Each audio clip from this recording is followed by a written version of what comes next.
Ամերիկայի հայկական ամենահեղինակավոր կառույցին հայ դատին տեղեկատվական պատերազմ են հայտարարել ադրբեջանական ընկերությունները, որոնք գործում են Ադրբեջանից դուրս։ Apollo Strategic Communications և RSK Group ընկերությունները համատեղ ուժերով ձեռնարկել են արշավ այն կառույցի դեմ, որը երկար տարիներ զբաղվում է Սփյուռքում ցեղասպանության ճանաչման, Արցախի ինքնորոշման հարցերով։ Հայ դատը հայտարարել է իրենց դեմ կազմակերպված արշավում ներգրավված են հայեր, այդ թվում Ազգային ժողովի падգամավոր։ Apollo Strategic Communications ընկերությունը նամակ է գրել լրատվամիջոցներին ու լրագրողներին, առաջարկել է հանդիպել մի շարք այսպես կոչված աղբյուրների հետ, որոնք պետք է ներկայացնեին քննադատական տեղեկություններ հայ դատի Ամերիկայի հանձնախմբի մասին։ Նամակում տեղ են գտել 3 հայերի անուններ, որոնք ըստ նամակի հեղինակի կօգնեն վարկաբեկել հայ դատին, իսկ այդ գործում ադրբեջանական ընկերությանը պիտի օգներ ՔՊ-ական падգամավոր Մարիա Կարապետյանը, Թուրքիայում նախկին հայ падգամավոր, իսկ այժմ Քարնեգի հիմնադրամի այցելու գիտաշխատող Կարո Փալյանն ու պատմաբան Նժդե Հովսեփյանը։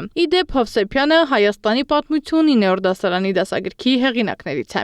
Ակնհայտ է, որ այստեղ ադրբեջանական հետք կա եւ բնականաբար Լոնդոնում հիմնադրված մի կազմակերպություն ինքը իրենից չպետք է վերցներ եւ Հայդատի Ամերիկայի հանձնախմբի դեմ պայքար սանձազերծել։ Բնական է, որ դա արվել է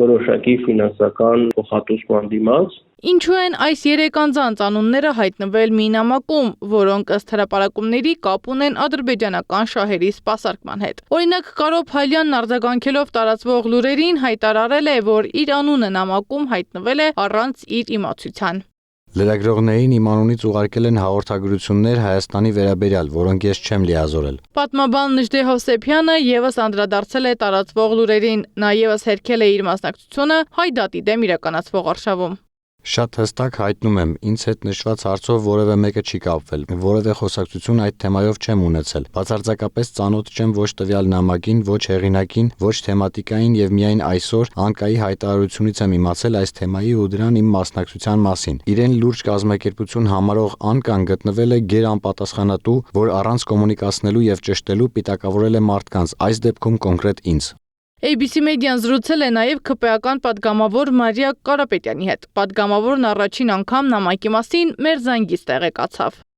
Այս ամենի մասին առաջին անգամ լսեցի ձեզնից։ Ամբողջությամբ սուտ է։ Հայ դատի հանձնախմբի մասին ոչինչ չեմ քննարկել ոչ մեկի հետ։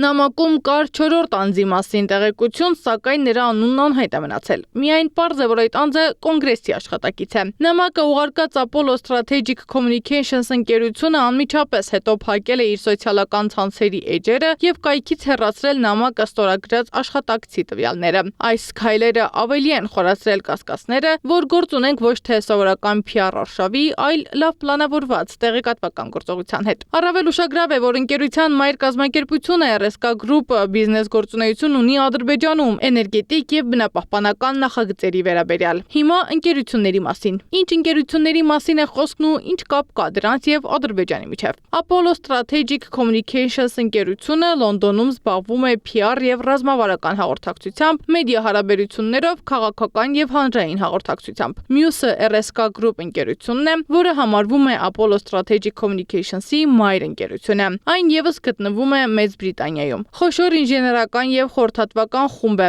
էներգետիկ բնապահպանական նախագծերի ենթակառուցվածքների ոլորտում։ RSK Group-ն էլ իր հերթին ունի դուստր ընկերություն Ադրբեջանում, որը ծավալում է նույն գործունեությունը։ Այդ ընկերությունը կոչվում է Azerbaijan Environment and Technology Center։ Սեդամ Ակարյան, Գեղամ Ղազարյան, ABC Media։